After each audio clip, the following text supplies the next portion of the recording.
Hi guys, shooting star ட்ராமாவோட அடுத்த video தான் பார்க்க போகிறோம். வீடியோவை ஸ்டார்ட் பண்ண முன்னாடி ஒன்று சொல்லணும். நான் ஹீரோவோட ஃப்ரெண்டுன்னு தான் சொல்லியிருப்பேன். அவரோட நேமை சொல்லியிருக்க மாட்டேன். ஸோ அதுக்கு மன்னிச்சுக்கோங்க. ஹீரோவோட ஃப்ரெண்டோட நேம் லீ வாங் யூ.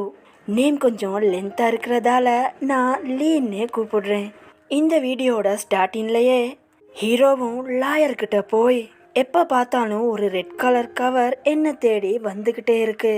அந்த ரெட் கலர் கவரில் என்னோட ஃப்ரெண்டான லீயோட மரணத்துக்கு காரணம் நாத்தான்னு போட்டிருக்கு அப்படின்னு ஹீரோ லாயர்கிட்ட சொல்ல, லாயரும் ஹீரோ கிட்ட இது மாதிரி லெட்டர் அனுப்புறது யாருன்னு உனக்கு தெரியுமா, நீ யாரு மேலேயாவது சந்தேகப்படுறியா அப்படின்னு லாயரும் கேட்க, அப்போ ஹீரோவும் எனக்கு லீயோட மேனேஜர் மேலே தான் சந்தேகமாக இருக்கு அப்படின்னு ஹீரோவும் சொல்ல, மறுபடியும் ட்ராமாவில் ஒரு ஃப்ளாஷ்பேக்.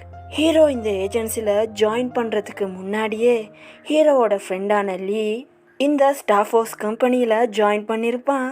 ஒரு ஃபேமஸான ஆக்டராகவும் இருந்திருப்பான். லீ எப்போவுமே துருன்னு எல்லாரு கூடயும் சிரித்து பேசி ஜாலியாக இருக்கிற ஒரு பையன். ஆனாலும் நம்ம ஹீரோ அதுக்கு அப்படியே ஆப்போசிட்டான ஆள். எல்லாருக்கிட்டையும் டிஸ்டன்ஸ் மெயின்டைன் பண்ணிக்கிட்டே இருப்பான். யாரு கூடயும் சரியாக பேசக்கூட மாட்டான். அதனாலேயே லீக்கு ஹீரோவை ரொம்ப பிடிச்சி போயிருக்கும். அதனாலேயே லீயும் ஹீரோவை சுற்றி வந்திருப்பான். ஹீரோவோட ஃப்ரெண்டாவை ட்ரை பண்ணியிருப்பான். ஆனாலும் நம்மால் லீயை விட்டு விலகி போய்கிட்டே இருப்பான். அப்படி இருக்கும்போது தான் ஹீரோவுக்கு லீ என்னத்தான் சிரித்து பேசி ஜாலியாக இருந்தாலும் லீயோட ஃபேமிலி லீயை மதிக்கவே மாட்டாங்க. எப்போ பார்த்தாலும் லீ கிட்ட காசு கேட்டுக்கிட்டே இருப்பாங்க. அதனாலேயே லீக்கு ஃபேமிலி இருந்தாலும் யாருமே அவனோட துணைக்கு இல்லாதது மாதிரி ஃபீல் பண்ணியிருப்பான். அதுக்கப்புறம் தான் நம்ம ஹீரோ லீ கூட நல்ல ஃப்ரெண்டாகவே பழக ஆரம்பிச்சிருப்பான். அந்த ஃப்ளாஷ்பேக்கையும் ஹீரோ நம்ம லாயர்கிட்டையும் சொல்லி முடிக்கிறான்.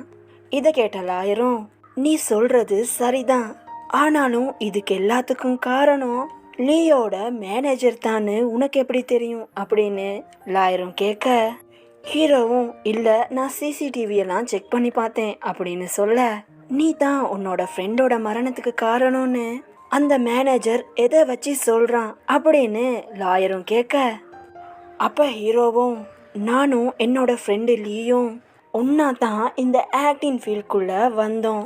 2 பேருமே நல்லா ஹார்ட் ஒர்க்கும் பண்ணணும். எங்களோட புகழும் வளர ஆரம்பிச்சது. அப்படி இருக்கும்போது தான் என்னோட ஃப்ரெண்டு லீக்கு ஒரு ஃபேமஸான ட்ராமாவில் நடிக்கிறதுக்கு சான்ஸ் கிடைச்சது. அவனும் அதை நினச்சி சந்தோஷமாக தான் இருந்தான்.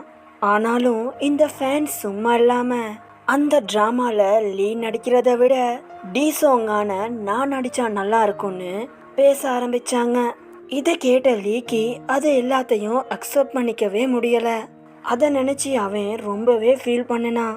என்னோட ஃப்ரெண்டு கஷ்டப்படுறத என்னால் பார்க்க முடியலை. அதனால தான் அந்த ட்ராமா ஸ்டார்ட் ஆகிறதுக்கு முன்னாலேயே நான் கிளம்பி ஆஃப்ரிக்காவுக்கு போயிட்டேன். அப்போ கூட இந்த ஃபேன்ஸ் சும்மா இல்லாமல் லீக்கு அந்த கேரக்டர் சூட்டே ஆகலை, தயவு செஞ்சு அந்த ட்ராமாவில் ஹீரோவை போடுங்க அப்படி இப்படின்னு தாறுமாறாக பேச ஆரம்பிச்சிட்டாங்க. இதனாலேயே லீ ரொம்பவே டிப்ரெஸ் ஆயிட்டான். அவனால் அதை ஏற்றுக்கவே முடியலை. அதனாலேயே அவன் தன்னைத்தானையே அழிச்சுக்கிட்டான்.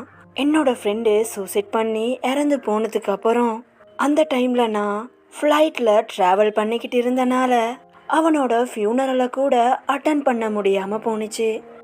என்னத்தான் என்னோட ஃப்ரெண்டு இறந்து போனாலும் இன்னும் என்னோட இதயத்தில் வாழ்ந்துக்கிட்டு தான் இருக்கான் அப்படின்னு ஹீரோவும் சொல்ல, அந்த டைமில் லீயோட மேனேஜராக இருந்தது அந்த பாரோட ஓனர் தான்.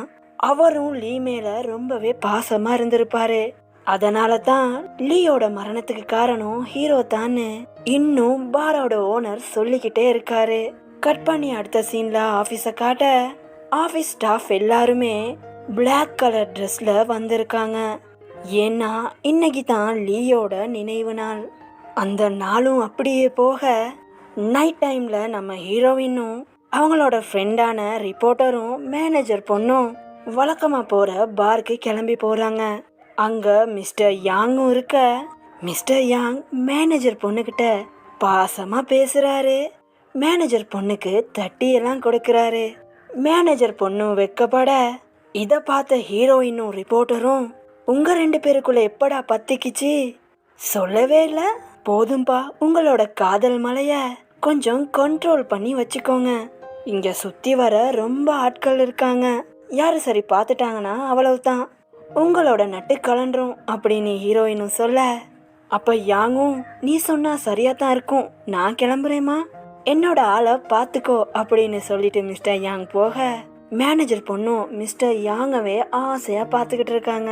ஹீரோயினும் பார்த்து வலிஞ்சது போதுண்டி, நாங்க இங்கிட்டு போகணும், பேசாம வாரியா அப்படின்னு மேனேஜர் பொண்ணையும் ஹீரோயின் கூட்டு போக கட் பண்ணி அடுத்த சீன்ல லாயர் கிட்ட பேசிக்கிட்டு இருந்த ஹீரோவும் நான் இப்ப கிளம்பணும் அப்படின்னு சொல்லிட்டு கிளம்ப ஹீரோ பிளாக் கலர் ட்ரெஸ் போட்டிருக்கிறத பார்த்து ஏண்டா எங்கேயாவது கிளம்புறியா அப்படின்னு லாயர் கேட்க ஹீரோவும் ஆமாண்டா எனக்கு கம்பெனி கொடுக்க வாரியா அப்படின்னு கேட்க அதுக்கு லாயரும் எதுக்குடா, நான் உன்னோட ஃப்ரெண்டும் இல்ல உன்னோட ஃபேமிலி மெம்பரும் இல்ல, நீ கிளம்பு அப்படின்னு லாயரும் சொல்ல சரின்னு சொல்லி ஹீரோவும் லீயோட மேனேஜரோட பார்க்கு தான் வராரு.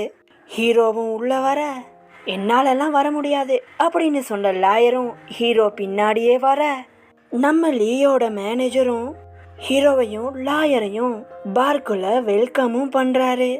ஆனாலும் ஹீரோக்கு மனசுக்குள்ள ஏதோ உறுத்தலாவே இருக்கு. அதனாலயே லீயோட மேனேஜர் கிட்ட சரியா மூஞ்சி கொடுத்து பேச மாட்டேங்கிறான். அங்க பார்ல லீயோட நினைவு நாள்னால ஒரு சின்ன பார்ட்டி அரேஞ்ச் பண்ணிருப்பாங்க. நம்ம ஆளுக எல்லாமே அந்த பார்ட்டிலையும் கலந்துக்கிறாங்க. அந்த நேரம் பார்த்து நம்ம எம்ஜேயும் ஹீரோ கிட்ட வந்து என்ன சார் உங்களுக்கு வேணும் அப்படின்னு கேட்க எம்ஜேய பார்த்த ஹீரோவும் நீ இங்க என்னடா பண்ற, என்னமோ இன்னைக்கு உன்னோட கேர்ள் ஃப்ரெண்ட பார்க்க போறேன் டேட்டின் போறேன்னு என்னைய பாதியிலேயே கலட்டி விட்டுட்டு ஓடுன, இப்ப இங்க வந்திருக்க அப்படின்னு ஹீரோ கேட்க எம்ஜேயும் ஹீரோவை பார்த்து பாசு நீங்களும் தான் எனக்கு ரொம்ப டயர்டா இருக்கு, நான் தூங்க போறேன்னு பாதியிலேயே ஷூட்டிங்கை விட்டுட்டு வந்தீங்க, நான் ஏதாச்சும் உங்ககிட்ட கேட்டேனா, அது மாதிரி தான் இதுவும், வந்த வேலையை பார்ப்பீங்களா, அதை விட்டுட்டு கண்ணா பின்னான்னு என்கிட்ட கேள்வி கேட்குறீங்க அப்படின்னு எம்ஜேயும் ஹீரோவை பங்கம் பண்ணி விடுறான்.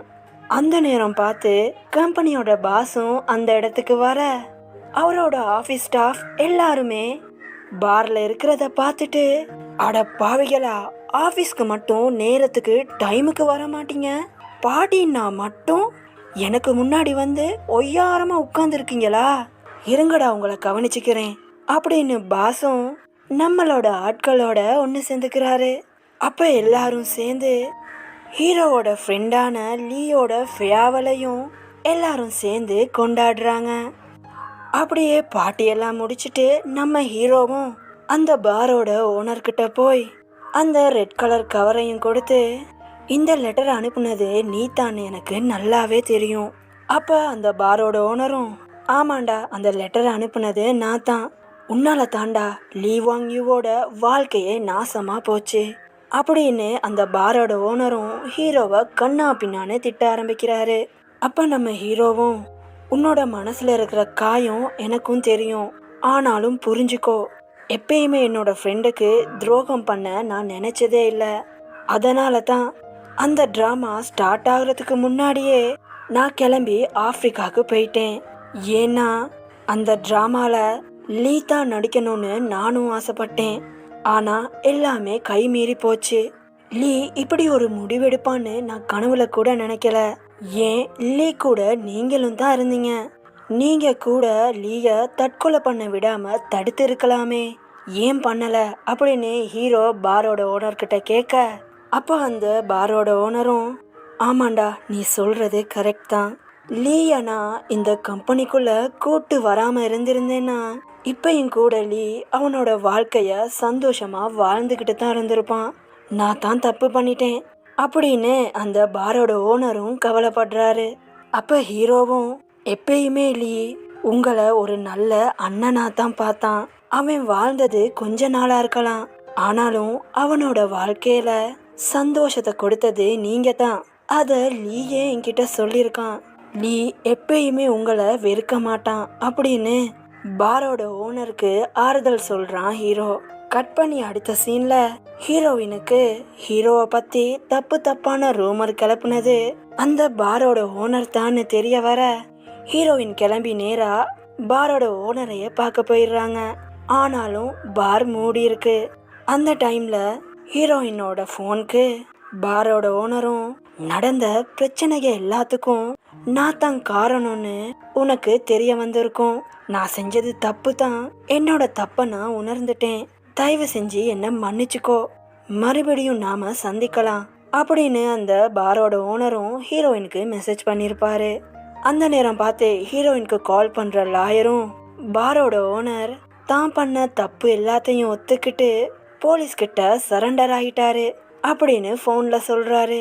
கட் பண்ண அடுத்த சீன்ல அப்பாடா எல்லா பிரச்சனையும் முடிஞ்சு அப்படின்னு ஹீரோயினும் நிம்மதியா இருக்க அந்த நேரம் பார்த்து ஹீரோயினை கூப்பிடுற பாசும், இந்தாமா இந்த ஹீரோ கிறுக்கு பைய ஏதோ ஒரு பொண்ணை லவ் பண்றானாமே, உனக்கு அதை பத்தி எதுவும் தெரியுமா அப்படின்னு பாஸ் கேட்க ஹீரோயினும் ஆஹா என்ன இந்த ஆளு என்னைய பத்தி என்கிட்டயே கேக்குறானே அப்படின்னு மனசுக்குள்ளேயே நினைச்சுக்கிட்டு இல்ல சார் அப்படி ஒன்றும் எனக்கு தெரியாது அப்படின்னு ஹீரோயின் சமாளிக்க அப்ப பாசும் என்னம்மா அந்த கிறுக்கு பைய ஷூட்டிங் முடிஞ்சதும் அவனோட போனை பார்த்து வெக்கப்படுறானாமா, அவனோட போனை பார்த்து தனியா சிரிக்கிறானா, போன்ல யாரையோ அம்முக்குட்டி செல்லக்குட்டின்னு கொஞ்சிறானா. இதுக்கெல்லாம் என்ன அர்த்தம்? ஏதோ ஒரு பொண்ணு அவன் லவ் பண்றான்னு அர்த்தம். நீ என்ன பண்ணு, அந்த கிறுக்கு பைய யார லவ் பண்றான்னு தேடி கண்டுபிடிச்சி என்கிட்ட வந்து சொல்லணும் சரியா அப்படின்னு பாசும் ஹீரோயினை வெளியே அனுப்ப வெளியே வந்த ஹீரோயினும் இந்த கொடுமைய போயிட்டு நான் யாருக்கிட்ட சொல்லுவேன், என்கிட்டயே என்னையவே கண்டுபிடிக்க சொல்றானே இந்த ஆளு, இது சரிப்பட்டு வராது, அந்த கிறுக்கு பயல 1 வீக்கு இந்த ஆபீஸ் பக்கமே வரக்கூடாதுன்னு சொல்லிடணும் அப்படின்னு ஹீரோக்கு மெசேஜ் பண்ண போகும்போதே ஹீரோயின் பின்னாடி வந்த ஹீரோவும் என்னோட புஜ்ஜுக்குட்டி அப்படின்னு ஹீரோயினை ஹக் பண்ண பயந்து போன ஹீரோயினும் டேய் விடுறா இவன் சரி பாத்துற போறான்டா அப்படின்னு ஹீரோயினும் பதற இருமா பதறாதம்மா, ஆபீஸ்ல எல்லாரும் காஃபி குடிக்கிறதுக்காக காஃபிடேரியா போயிட்டாங்க, அதெல்லாம் கரெக்டா பார்த்துட்டு ஐயா வந்தேன், இப்ப எவனும் வரமாட்டான் அப்படின்னு மறுபடியும் ஹீரோயினை ஹக் பண்ண என்னடா நடக்குது அங்க, பின்னாடி நான் நிக்கிறேன்டா அப்படின்னு ஒரு வாய்ஸும் கேட்க ஹீரோவும் ஹீரோயினும் பதறி போய் பின்னாடி திரும்பி பார்க்க பின்னாடி பாசும் பின்னாடி குத்து கல்லு மாதிரி நிக்க ஹீரோவும் ஹீரோயினும் பாஸ் கிட்ட வசமா மாட்டிக்கிறாங்க. ஸோ அதோடைய இந்த பார்ட் கம்ப்ளீட் ஆகுது. வீடியோ எப்படி இருந்துச்சுன்னு கமெண்ட்ல பின் பண்ணிக்கோங்க. வீடியோ பிடிச்சிருந்தா வீடியோவை லைக் பண்ணிக்கோங்க, சேனலை சப்ஸ்கிரைப் பண்ணிக்கோங்க. அடுத்த பார்ட்ல சந்திக்கிறேன். See you next video.